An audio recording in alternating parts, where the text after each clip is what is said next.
Cuando uno piensa en la Biblia, lo normal es pensar en fe, en espiritualidad, en grandes relatos. Pero, ¿y si os dijera que también esconde un auténtico manual de economía?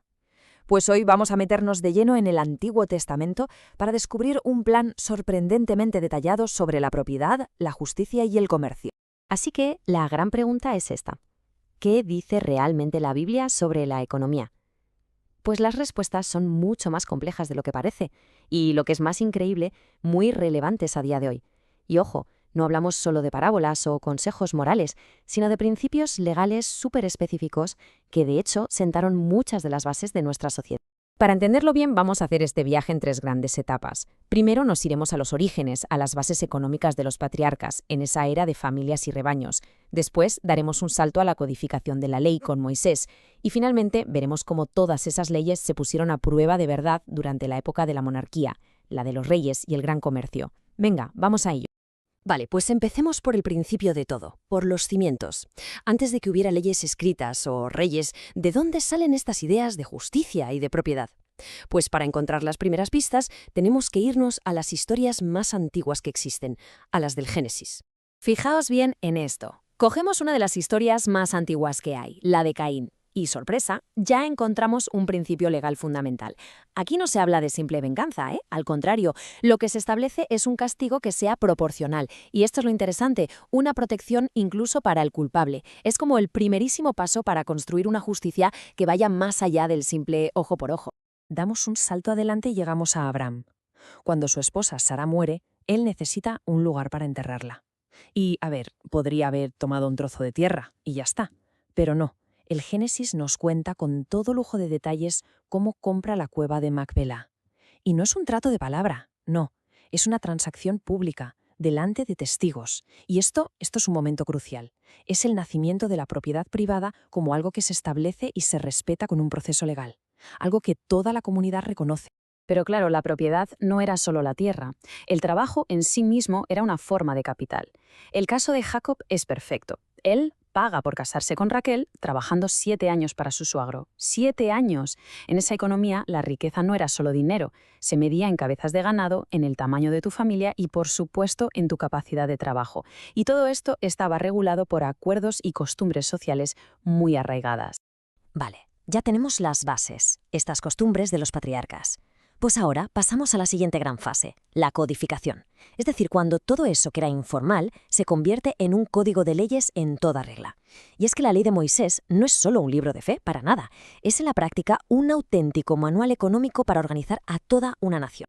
Mirad qué curioso lo que dice esta ley del Éxodo. Si pillan a un ladrón con lo robado, no basta con que lo devuelva. No. Tiene que pagar el doble. Y esto es importante, porque el objetivo no es solo el castigo. El objetivo es reparar el daño por completo, restituir a la víctima. Es el principio de lo que llamamos justicia restitutiva. Y la ley no se quedaba en grandes principios, bajaba hasta los detalles del día a día, del mercado. El libro de Levítico es clarísimo en esto. Exige integridad total en el comercio. Habla de balanzas justas, de pesos justos. Y ojo que esto no era un simple consejo moral en plan, sé bueno. No, eran la base legal para que el mercado funcionase. Porque al final es simple, sin confianza no hay comercio. Y ahora llegamos a una de las ideas económicas más radicales, no de la Biblia, sino probablemente de toda la historia, el año jubilar. Imaginaos esto, cada 50 años, ¡pum!, se le daba el botón de reinicio de la economía. Todas las deudas se perdonaban y la tierra que una familia había tenido que vender por necesidad volvía a sus dueños originales. Era un mecanismo de seguridad increíble, diseñado para evitar la esclavitud por deudas y la concentración extrema de la riqueza. Muy bien, ya tenemos los cimientos y las leyes.